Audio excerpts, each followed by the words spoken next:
Megastar Chiranjeevi గారితో నాకు 2 సినిమాలు మిస్ అయినాయి. అలా ఎలా మిస్ అయ్యాయి? డేట్స్ ప్రాబ్లం వల్ల వేరే సినిమా. మీరు కూడా కెరియర్ లో బిజీ అయ్యారు. కొంచెం బిజీగా, అంటే బిజీ కాకపోయినా ఎలా ఉంటుందండి, పెద్ద సినిమాలు ఒక సినిమా చేస్తుంటే 30-40 రోజులు డేట్లు ఉంటాయండి, 25-30 రోజులు డేట్లు ఉంటాయి.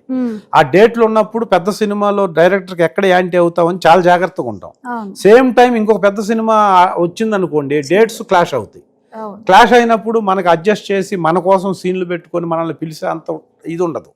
సో మనకు తెలిసి ఒకేసారి 2 సినిమాలకు డేట్లు ఇవ్వకూడదు.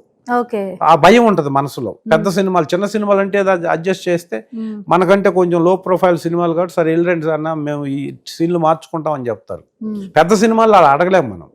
మన మీద చాలా మంది మనం ఎవరికో సపోర్టింగ్ గా చేస్తాం కాబట్టి ఆ డేట్ కి మనం ఉండాలి అక్కడ. సో అలా నాకు ఆచార్య మిస్ అయిందండి. అలా ఆచార్య ఒకటి మిస్ అయింది బాగా. అప్పుడు బాగా ఫీల్ అయ్యాను నేను. అంటే చేస్తున్న సినిమా ఒక్కోసారి మనం ఈ సినిమా హిట్ అవుద్దని ఒక సినిమాకి డేట్లు ఇచ్చేస్తున్నప్పుడు ఇంకో సినిమా వచ్చినప్పుడు ఆబ్వియస్లీ వదిలేయాలి. సో ఆ చూసింగ్ లో వదిలేసిన సినిమాలో మనకు చెప్పిన క్యారెక్టర్ చేసిన ఆర్టిస్టు తక్కువని ఆ సినిమా హిట్ అయితే క్లిక్ అవ్వచ్చు. అప్పుడు బాధ అనిపిస్తుంది. అది డెఫినెట్ గా అనిపిస్తుంది కదా. డెఫినెట్ అలా ఉన్నాయి. నాకే కదా, ప్రతి ఆర్టిస్ట్కి ఉంటాయండి. అదే అందుకే ఇండస్ట్రీలో టైం అంటారు.